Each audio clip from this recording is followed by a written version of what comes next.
जय हिंद दोस्तों। कल हमने कक्षा 8वीं के पाठ 8 जिसका नाम है राष्ट्रीय आंदोलन 1870 से लेकर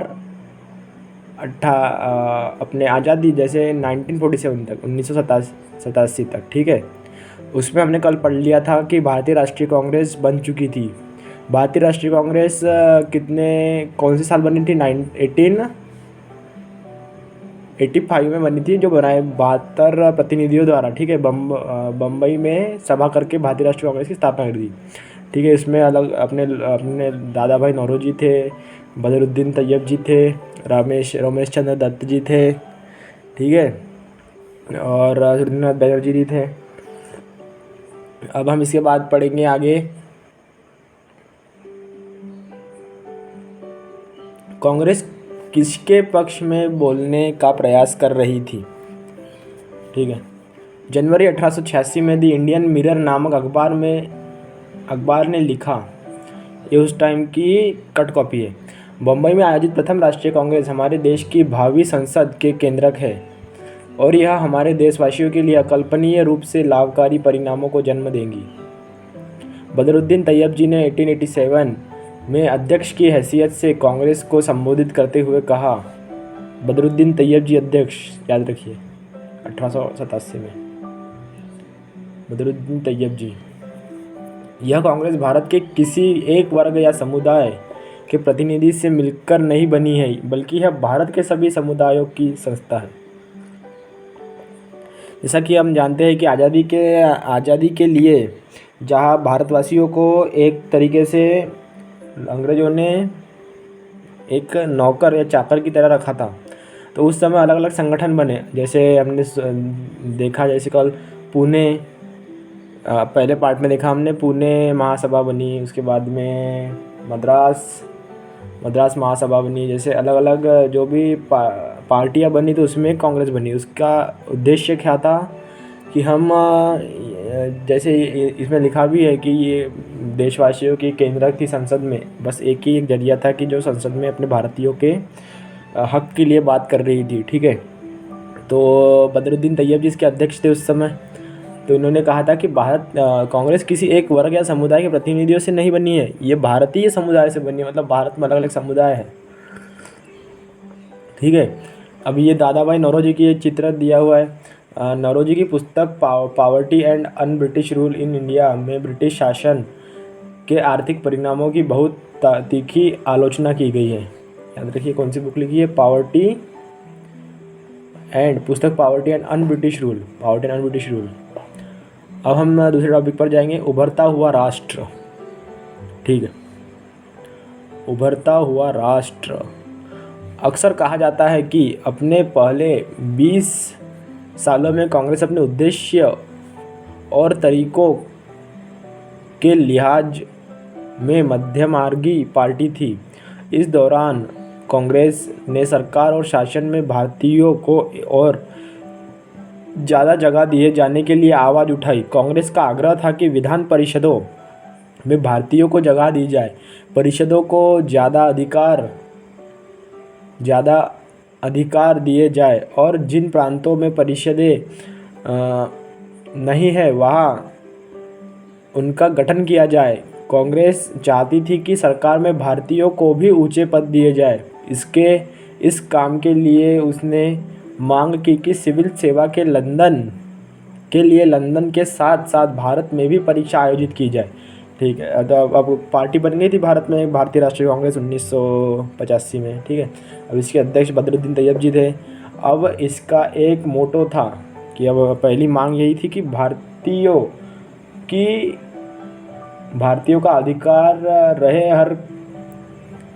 हर संगठनों में या हर विधान परिषदों में। जैसे आज हमारे यहाँ MLA MPs हैं, वैसे ही भारतीयों का भी है योगदान रहे इसमें, और भारतीयों का सहभाग रहे कि उनके लोगों के लिए जो भी नियम कायदे बनते हैं वो उनको जांचे परखे, और इनकी जो भी नुकसान या नफ़े नुकसान जो भी लोगों पर हो रहे हैं उसको जांच करे और फिर उसकी पुख्ता जांच कर उनको इसमें लाए। तो कांग्रेस ने कहा था कि विधान परिषद जहाँ नहीं है वहाँ बनाए और हमारे भारतवासियों को उसमें हकदार दे। पहले सिविल सर्विसेज की पढ़ाई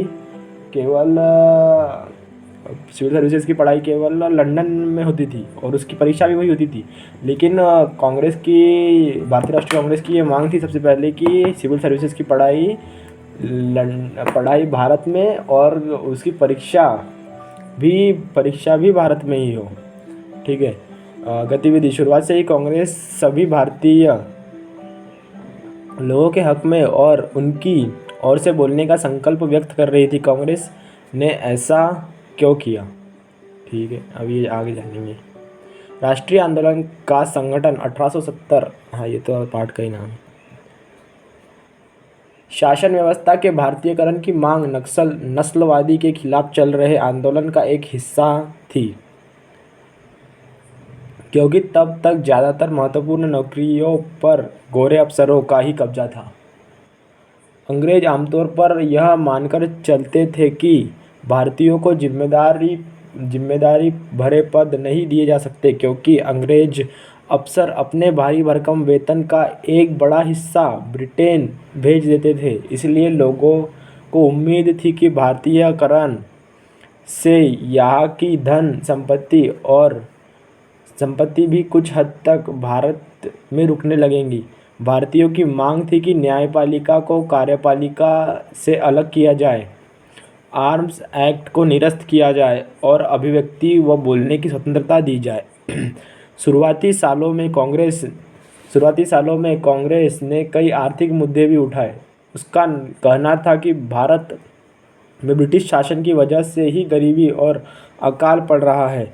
बढ़ते लगान के कारण काश्तकार मतलब यहाँ किसान और जमींदार विपन्न हो रहे थे और अनाजों के भारी निर्यात की वजह से खाद्य पदार्थों का अभाव पैदा हो गया था। कांग्रेस की मांग थी कि लगान कम किया जाए, फौजी खर्चों में कटौती की जाए और सिंचाई के लिए ज़्यादा अनुदान दिए जाए। उसने नमक कर, विदेशों में भारतीय मजदूरों के साथ होने वाले बर्ताव तथा भारतीयों के कामों में दखलंदाजी करने वाले वन प्रशासन की वजह से वनवासियों की बढ़ती मुसीबतों के बारे में बहुत सारे प्रस्ताव पारित किए। इससे पता चलता है कि पढ़े लिखे संपन्न वर्ग की संस्था होते हुए भी कांग्रेस केवल पेशेवर समूह, जिम्मेदार और उद्योगपतियों के हक में ही नहीं बोल रही थी। मध्यमार्गी नेता जनता को ब्रिटिश शासन के अन्यायपूर्ण चरित्र से अवगत कराना चाहते थे। उन्होंने अखबार निकाले, लेख लिखे और यह साबित करने का प्रयास किया कि ब्रिटिश शासन देश को आर्थिक तबाही की ओर ले जा रहा है। उन्होंने अपने भाषणों में ब्रिटिश शासन की निंदा की और जनमत निर्माण के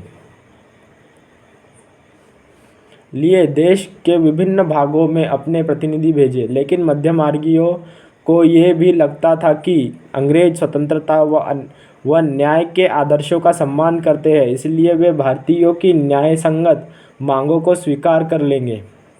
लिहाजा कांग्रेस का मानना था कि सरकार को भारतीयों की भावना से अवगत कराया जाना चाहिए। ठीक है, तो अब ये हमने पैराग्राफ पढ़ा। तो इसका मतलब ये है कि जैसे जब उस समय अंग्रेज लोग ही उच्च पदों पर आसीन होते थे, जैसे कि कलेक्टर का पद है, टीआई का पद है। अब मैंने कल बताया था कि 25,000 अंग्रेज 30 करोड़ हिंदुस्तानियों को उस समय चला रहे थे। ठीक है, तो वो लोग ऊपर बैठे थे, हम लोग उनकी नौकरी करते थे। ठीक है, अब भारतीय राष्ट्रीय कांग्रेस ने एक मुद्दा उठाया कि अब ये समझ लीजिए, जैसे अगर वो लोग काम कर रहे हैं, वो लोग अगर सरकारी अफसर है, तो उनको जो वेतन जा रहा है वो भारत से ही जा रहा है। जो भारत की धन संपदा है, हमारी सोने की चिड़िया खाई जाती थी, तो हमारी धन संपदा जो है वो उन्हें जा रही है। ठीक है, लेकिन अब वो तो हमारे भारत से जा रही है। अब हमारे भारतीयों का और कांग्रेस का ये कहना था कि ये जो भी पद है बड़े बड़े, उसमें भारतीयों का भी हिस्सा हो, भारतीय लोग भी उसमें सहभागी हो। लेकिन वो कांग्रेस अपने ब्रिटिश राज वाले ये नहीं चाहते थे, क्योंकि अगर भारतीयों को उच्च पदों पर आसीन किया जाता है तो वो जो उनको तनख्वाह मिलेंगी तो उसका हिस्सा, बहुत बड़ा हिस्सा हमारे भारत में रह जाएगा। लेकिन अंग्रेजी अफसर क्या करते थे, अपना जो भी तनख्वाह मिलती थी उसमें से कुछ हिस्सा अपने देश भेज देते थे, ठीक है। तो उससे हमारी जो इकोनॉमी थी वो नीचे हो रही थी। और तो हम आगे बढ़ते हैं। स्वतंत्रता मेरा हमारा जन्मसिद्ध अधिकार है। अब कोई भी जकड़ा हुआ आदमी ये कहेगा कि मेरी स्वतंत्रता मेरा अधिकार है, आज जो हम बात कर रहे हैं वो हमारे स्वतंत्रता की वजह से ही है। 1890 के दशक तक बहुत सारे लोग कांग्रेस के राजनीतिक तौर तरीकों पर सवाल खड़ा करने लगे थे। बंगाल, पंजाब और महाराष्ट्र में बिपिन चंद्र पाल, बाल गंगाधर तिलक और लाला लाजपत राय, लाल बाल पाल, ये तो याद रखिए। अब लाल बाल पाल, लाला लाजपत राय मतलब लाल, बाल गंगाधर तिलक मतलब बाल, और विपिन चंद्र पाल मतलब लाल बाल पाल जैसे नेता ज़्यादा आमूल परिवर्तनवादी उद्देश्य और पद्धतियों के अनुरूप काम करने लगे थे। उन्होंने निवेदन की राजनीति के लिए नरमपंथियों की आलोचना की और आत्मनिर्भरता तथा रचनात्मक कामों के महत्व पर जोर दिया। उनका कहना था कि लोगों को सरकार के नेक इरादों पर नहीं बल्कि अपनी ताकत पर भरोसा करना चाहिए। लोगों को स्वराज्य के लिए लड़ना चाहिए। तिलक ने नारा दिया, स्वतंत्रता मेरा जन्मसिद्ध अधिकार है और मैं इसे लेकर रहूँगा, ठीक है। अब ये हम जानते हैं कि कांग्रेस जो था उस समय नरम दल था। अब उस समय नरम दल गरम दल चलता था। नरम दल सिर्फ बातों से ही अपनी आज़ादी का आंदोलन छेड़े हुए था और गरम दल अपने डैशिंग दबंग तरीके से अपने ये चला रहा था, ठीक है। उनका निवेदन था कि निवेदन की राजनीति के लिए नरमपंथियों की आलोचना की और आत्मनिर्भर तथा रचनात्मक कामों के महत्व पर जोर दिया। अब उन्होंने कहा कि लातों के भूत बातों से नहीं मानेंगे, ठीक है। उनका कहना था कि लोगों को सरकार के नेक इरादों पर नहीं बल्कि उनकी ताकत पर भरोसा करना चाहिए। लोगों को स्वराज्य के लिए लड़ना चाहिए, ठीक है। अब नरम दल और गरम दल बन गए थे उस समय, अगर जब पार्टी बन गई थी 1985 में। अब 1990 तक लोग जुड़ने लग गए और नरम दल गरम दल बन गए, ठीक है। अब हाँ आगे बढ़ेंगे। 1905 1890 तक तो ये हो गई, 1885 में पार्टी बन गई थी, ठीक है। 1905 में वायसराय करजन ने बंगाल का विभाजन कर दिया। वायसराय करजन याद रखिएगा, हाँ। वायसराय करजन ने 1905, कल ऐसा ही हो रहा है यार,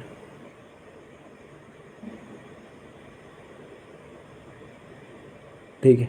1905 वायसराय करजन ने बंगाल का विभाजन कर दिया।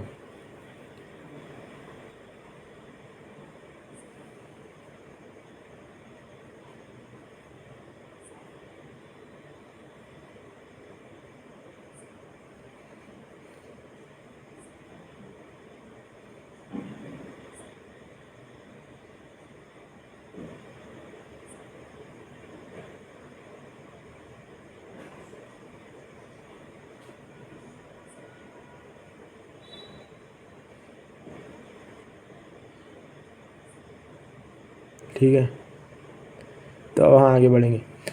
1905 में वायसराय करजन, ठीक है। ये 1905 में वायसराय करजन ने बंगाल का विभाजन किया। 1905 में उस वक्त बंगाल ब्रिटिश भारत का सबसे बड़ा प्रांत था। बंगाल ब्रिटिश भारत का सबसे बड़ा प्रांत था, याद रखिए। उस वक्त बंगाल भारत का सबसे बड़ा प्रांत था।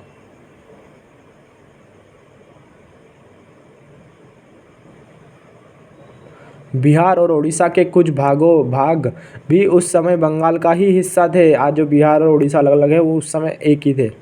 अंग्रेज़ों का कहना था कि प्रशासकीय सुविधा को ध्यान में रखते हुए बंगाल का बंटवारा करना जरूरी था, परंतु इस प्रशासकीय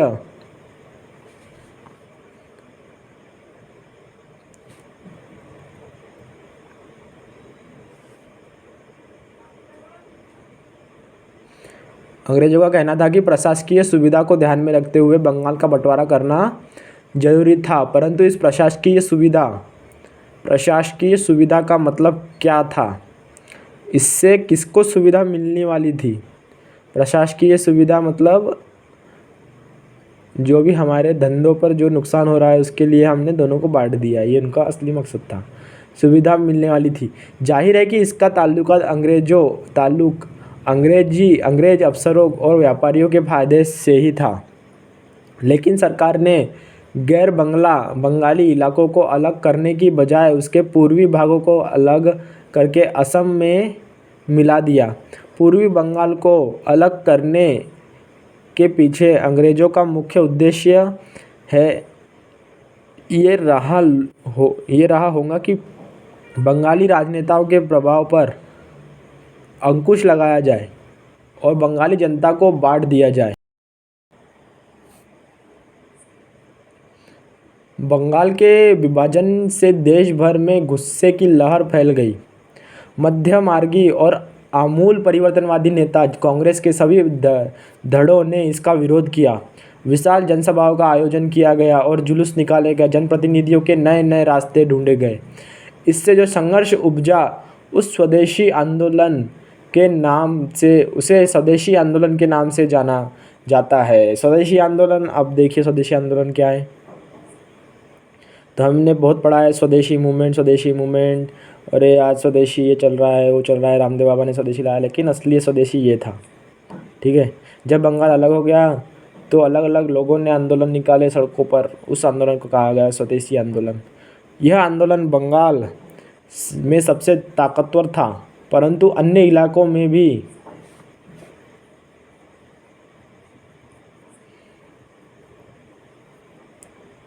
इसकी ये फ़ोटो देख लीजिए, ये है वो आंदोलन की तस्वीर है। ठीक है, इसकी भारी अनुगूंज सुनाई दी। उदाहरण के लिए आंध्र के डेल्टा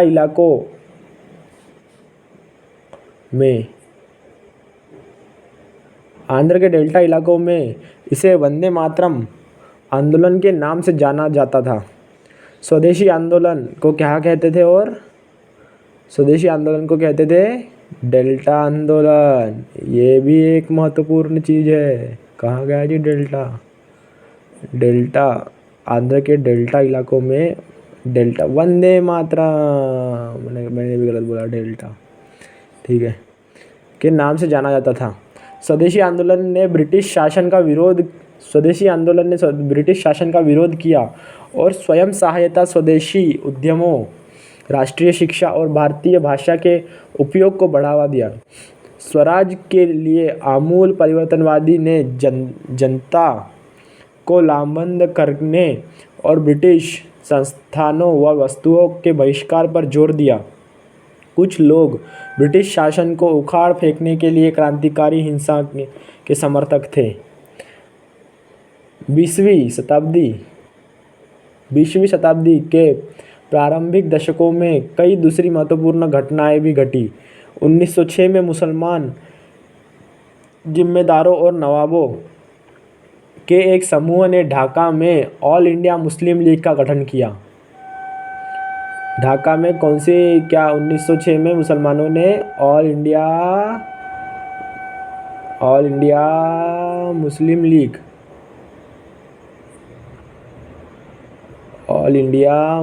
लीग का गठन हुआ। ठीक है, लीग ने बंगाल विभाजन का समर्थन किया। लीग की मांग थी कि मुसलमानों के लिए अलग निर्वाचिका के व्यवस्था की जाए। 1909 में सरकार ने यह मांग मान ली। अब पार्षदों में कुछ सीटें मुसलमान